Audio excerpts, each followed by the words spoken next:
আমি এটাকে ঢাকনা দিয়ে ঢেকে রাখবো। আর জালটা কিন্তু মিডিয়াম আঁচেই থাকবে, কমানো কিংবা বাড়ানোর দরকার নেই। এই যে ভুট্টাগুলো কত সুন্দর মানে ফুটছে, তাই এই যে পাইপিনের ঢাকনা দিয়ে খুব সুন্দরভাবে দেখা যাচ্ছে।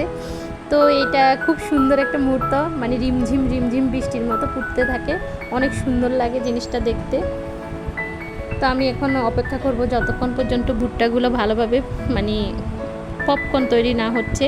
সবগুলো একদম ফুটা হয়ে গেলে, যখন মানে একদম থেমে যাবে ফুটা, তখনই আমি মানে ঢাকনাটা সরিয়ে নামিয়ে নেব। তো এটি অনেক সুস্বাদু একটি আইটেম, বিকেলের জল খাওয়ার জন্য এটি একটি পারফেক্ট আইটেম। আর এটি সবাই মোটামুটি খুব কম বেশি পছন্দ করে। তো এখানে আমার মানে ভুট্টাগুলো হয়ে গেছে, এবার আমি একটু হালকা ঝাঁকিয়ে নেব। আর